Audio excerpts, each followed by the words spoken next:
Сайн байцгаана уу? Та бүхэнд энэ өдөр мэндийг хүргэе. Жилаа байна. За би өнөөдөр та бүхэнд нэгэн сонирхолтой бичлэгийг хийж үзүүлэх гэж байна. Тэгэд энэ бичлэг нь ямар бичлэг вэ гэхлээр би ингээ хүмүүсээс ямар бичлэг үзмээр байна, ямар бичлэг сонирхолтой вэ гэдээ асуусан чинь ерөнхийдөө айгүй олон бичлэг ингээ хэлсэн. Тэгээд тэр тундаас надад хамгийн сонирхолтой нь ээж аавыгаа Фрэнктэй ээж аваараа тоглох бичлэг гэдэг тийм бичлэг байсан. Тэгээд өмнө нь ингээ фэйсбүүкийн тэрээр ч гэсэн нэлээ үтсэн хүүхдүүд ээж аавдаа ингээл жирэмсэн гэж худлаа яриад нэлээ олон тиймэрхүү бичлэгүүд хийсэн байсан. Тэгээд би бодож байгаад ерөнхийдөө аав ээжээрээ ч гэсэн ингээ тоглож үзье гэж бодоод тэгээд өнөөдөр аав ээжээрээ Фрэнкцэн бичлэг хийх чинь. За тэгээд яг яаж хийх вэ гэхлээр жирэмсэн гэж бол хийхгүй. Аавдаа найз залуутай болсон. Тэгээд солонгос найз залуутай болсон. Тэгээд та юу гэж бодож ийн гэд ерөнхийдөө ийм бичлэг хий гэж бодсон. Тэгээ миний хувьд гэвэл би айлын том дорой дөрөв дүүтэй. Ерөнхийдөө аав ээж хоёрын хувьд маш их итгэдэг тийм том охин нь. Тэгээ би өмнө нь аав ээж хоёртой ямар нэгэн эрэгтэй хүний талаар яриа ч юм уу найз залуу гэдэг зүйлийг л юусоо ярьж байгаагүй. Тэгэд манай аав ээж хоёр ч гэсэн яг энийг яаж хүлээж авахыг сайн мэдэхгүй байна. Гэхдээ манай аав ээж хоёр бол ерөнхийдөө яг уг хүмүүс нь бол айгүй жоохон хүчтэй. Тэгээд маш нээлттэй хүмүүс байдаг. Тэгээ манай гэр бүлийн хувьд ч гэсэн аав ээж хоёртойгоо нээлттэй. Тэгэд ерөнхийдөө ингээд өөртөө тохиолдсон юмнуудыг ч юм уу ингээ байнга аав ээжтэйгээ ярьдаг. Тим гэр бүл. Гэхдээ яг эрэгтэй хүний талаар найз залуугийн талаар ярьж байгааг болохоор яг аав юу гэж хүлээж авахыг сайн мэдэхгүй байна. За тэгээд яг манай аав ээж юу гэж хүлээж авахыг харцгаая. За тэгээд эхлээд аавтайгаа ярина. Тэгэд аавын юу гэж хэлхийг бүгдээрээ сонсцгоё. Залхаатыг би фэйсбүүкийн voice-аар залгана.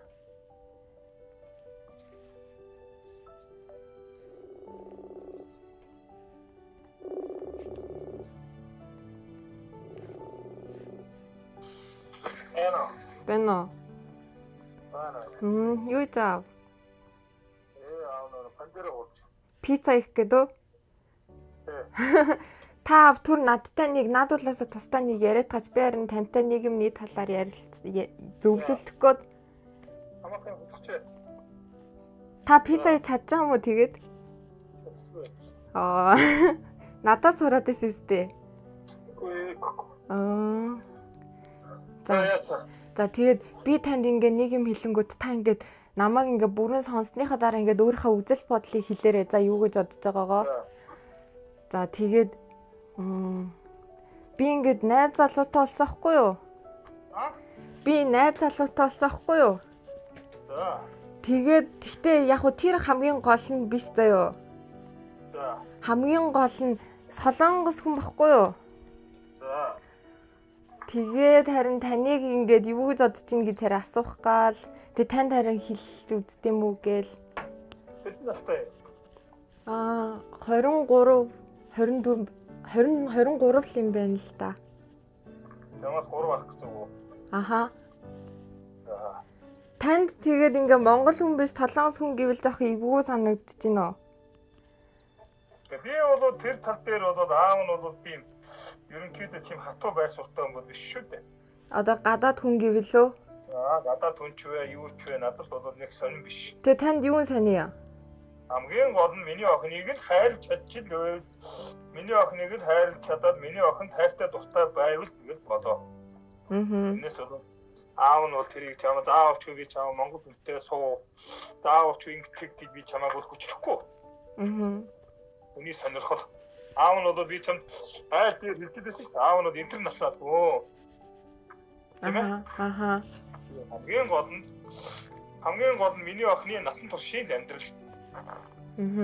Аав нь яг аав ээж хоёр нь бол ингээд чамтааны үсрээд 20-30 жил амьдарч байгаа л рогийн мөнхсийг үзэл явчихна. Ойлгож байна уу? Тэгээд тэрнээс хойш ер нь миний охины алсын ирээдүй маргаашийн нөгөөдрийн амьдрал чинь чиний наа хамт амьдарч байгаа, чиний найз нөхөрж байгаа, чиний наа хайртай дуртай гэж байгаа наад нөхрөөс чинь бүх юм шалтгаална. Ойлгож байна уу? Тэгээд одоо тэгтээ аав ингээд солонгос хүнтэй тэгээл суувал ингээд иргэншилээ солиулаад солонгос иргэншилтэй болоод солонгост ингээд одоо үлдсэн ингээд амьдралтай амьдрахаар болчихвол яах вэ? Тэгээ яах вэ? Угаасаа тэгтээ тэргүү иргэншил солино гэдэг чинь тэгээд бүр юу аахгүй хоёр иргэншилтэй байж болно шүү дээ. Монгол хоёр иргэншилтэй болж олдгүй зү. Болох хаа? Болохгүй шүү. Бабаас иргэншил юутэй мэдхгүй бол тэр талаар бол аав нь бол мэдээлэл алга. Тэгэл ингээ Монгол хүн биш ингээ Солонгос иргэншил интертэй болчихвол танд ингээ муухай санагдахгүй юу? Яг тэр бол яг хоо тэрийг бол нэлээд нухацтай ярьж шийднэ үү гэхээс зүгээр өнөөдөр чи тэрийн уцаа цаанаас яриад шийдчихдэг асуудал биш юм яах вэ? За. Энийг чинь бод гэр бүлийнхаа хүрээнд ярина, яах вэ, ийх вэ? Ас ирээдүйтэй ямар ирээдүй байна, яадаг ийдгийг тэрийг сайн судалж иж болно юм яах вэ? Танд тэгээд одоо тэр хүний юунд чухал ах уу тэгээд арай өөр талаараа. Гэхдээ яг арай эдийн засгийн хараалтан чамд ямар байгаа? Тэр ямар шихэн хүн юм? Яар гэр нь ямар шихэн юм?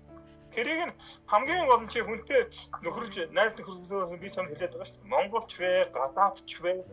Ерөөсөө арт талын санаа. Арт тал гэхээр одоо аав ээж нь үү? Аав ээж нь ямар хүн байна? Аав ээж нь ямар хүн байна? Орчин нь ямар хүн? Ямар орчинд өсөж өндийсэн хүн байна? Тэр нь чухал гэж үү? Тэр чухал. Хамгийн гол нь тэр чухал байхгүй юу? Яагаад?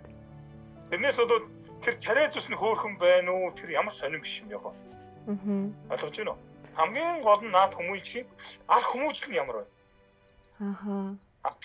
Гол нь аав ээж нь ямар хүн юм? Чи аав ээж нь айгүй сайн асуу. Би одоо аав ээж нь асуугаад хэл мэдэхгүй учраас би мэдэхгүй. Тэгэхээр чи хэлтэй хүн учраас аав ээж нь юу хийдэг? Хэдэн насны орчим хүн юм? Ойлгож байна уу? Гол тэрийг нь сайн асуу. Гэр бүлийнх нь хүмүүжил гэж үү? Тийм. Ёс суртахууны хүмүүжлийн айгүй сайн.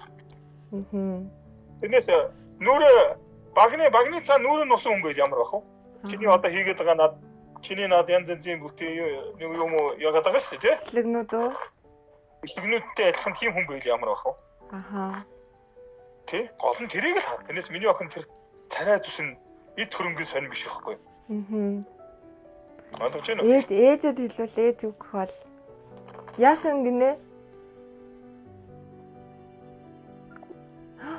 Тасарчих юм. Дахиад зэл. Дуудлага орж ирээд байгаа шиг байна. Йоо, гэтээ бүр сая яг ойлгож байна. Хотод залгаад үз. Байна уу? Дуудлага ирээд байгаа юм уу танд? Тэгээд ээжэд хэлээд үзвэл ээж юу гэж хэлэх бол уурлах болов? Ээж чинь үү? Ээж чинь их уурлахгүй хаа? Ээж тэл намайг чи өөрөө л мэдэхгүй гэх бах та тий. Юу асуугаад үзсэн. Ээж чинь бодлыг би мэдэхгүй шүү дээ. Аав нь бол ер нь тийм л боддог хүн. За юу. Та ер нь намайг яг ямар хамгийн гол нь чиний ард дөрвийн дүү байгаа. Ойлгож байна уу? Дөрвийн дүүгээ өнгөтэй өөдтэй авч явах чамаас л бүх юм шалтгаална. Чи хөлөө зөв авч яваад амьдрал ахуйгаа зөв цааш нь залаад аваа явж чадах юм бол дүүнэр чи яг чамаа дагаад явна. Тэгээд ойлгож байна уу? Та ер нь намайг ингээд ямар хүнтэй суугаасаа энэ төр гэж бодож байна. Боддог вэ гэх юм уу? Юу? Ер нь ямар хүнтэй суугаасаа гэж бодож байна. Нэг тийм хүн ийм хүн гэж байж штэ. Яг ерөнхийдөө хамгийн гол нь хүмүүжлийн зөв амьдралын ухаантай тийм л хүнтэй суугаасаа л би хүүхдүүдээ. Тэрнээс аав нь бол нэг эд баялаг эд мөнгөнд дурлцсан одоо эд мөнгөнд шонцсон одоо тийм ээ. Тийм үстэй. Одоо тийм хүсэлтэй аав нь тийм хүн бол биш. Хамгийн гол нь миний охиныг л миний хүүхч охиныхч айтайхан аваа явчих хайрлждаг. Тэ? Үнж шудраг амьдралын төлөв сэтгэлтэй. Тийм л хүн хэрэгтэй. Гадаад нь байна уу? Монгол нь байна уу? Надад сонир биш. Хамгийн гол нь суур хүмүүжил нь ямар вэ гэдэг юм. Тэгээ аав нь суур хүмүүжил муутай байсан бол өнөөдөр би таанаас амьдралыг ингэж авч явж чадахгүй шүү дээ. Өнөөдөр аав нэг иргийнхээ сайндаа өнөөдөр идэд байхаа яваад байгаа биш. Ойлгож байна уу? Ээжийн минь танаа эмээгийн чинь хүмүүжсэн хүмүүжил явж байгаа. Зүг боловсон яв, хүнийг битгий хоор, хулгай битгий хий, худлаа битгий яар. Ойлгосон уу? Ерөөсөө тийм хүмүүжлийн үр Өнөөдөр миний суур хүмүүжээ сайн байсны үед өнөөдөр бидэд ясаа явуулж байгаа. Тэрнээс имэж намайг үгдгүү одоо хүмүүс ингээд ээж аав нь үүлэхээр ингээд тэр шахаад энэ чинь бол буруу биш байхгүй. Яагаад гэвэл хүн амьдрал үргэлж хүн амьдрал үргэлж сайн сайхан гоё юм сонсож явдггүй байхгүй.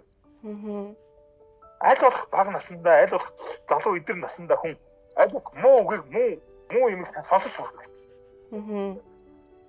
Тэгжиж хүн амьдралыг даах их найдвартай болдог, чадвартай болдог. Орсон. Тэрнээс чи хөөргөл чи ингээд тийм магтаалын үг хүн хуурдах хэрэггүй байхгүй. Аав нь бол яг вэ сайн муу сайхан муухай үг зөндөө хэлүүлжсэн. Тоодох шүү. Чи намайг анзаарч харж байгаа тийм. Аав нь бол тиймэрхүү үед боодгүй байхгүй. Сайн хоо. Та нар чи бүр гибүлэр пицца гэдэг юм шүү. Сайн хутгах. Оо болж сайн няцаад. За. Би сая тоглосон бөө зүгээр танаас асууж үзье. Тоглосон ма танаас зүгээр асууж үзье. За. Би юу гэж тэгээд солонгос найз залуу болоод болж идэв. Зүгээр таныг харин юу гэж бодож гин гэж асуух гал.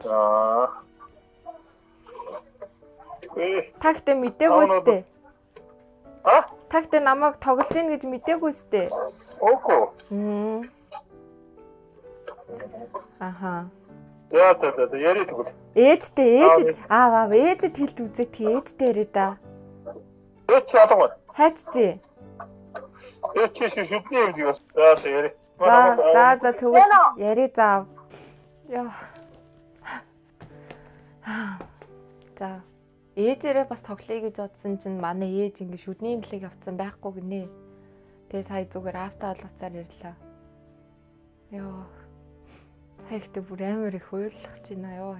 Нөө бичлэг хийж байгаа болохоор л уйлсаггүй. Тэрнээс шал бүр баг яг уйлахаар л. За миний хувьд бол ингээ угаасаа хамгийн ухаантай тэгээд ингээл үлгэр жишээ авдаг хүн бол угаасаа аав. Тэгэл ингээд угаасаа ингээд ямар нэг хэцүү зүйл гараад ч юм эсвэл ингээд ямар нэг юмны талаар ярихаар бол ингээд аавтай ярил аав амар сайн зөвлөгөө өгдөг байхгүй юу? Яг ингээд эмэгтэй хүмүүс ээжтэйгээ илүү ярьдаг гэл тэгдэг гэсэн манай ээжийн хувьд амар хүүхэдчиг айгу хөөхөн ингээл миний үгээр дандаа байдаг. Тийм учраас яг ингээ аавтайгаа ярьж иж надаас илүү ингээ санааг ааваасаа сонсоод тэгэд ер нь яг яах ёстойг ингээл ааваасаа ер нь бол ааваасаа л бүх зүйлийг сурдаг. За тэгээд өнөөдөр ингээ миний бичлэгийг надтай зүг хийгээд дуусна үзэн та бүхэнд маш их баярлалаа. Тэгээд хэрэг миний бичлэг тань таалагдвал та лайк дараад subscribe хийгээрэй. Тэгээд дараагийн бичлэг хүртлээр түр баяртай.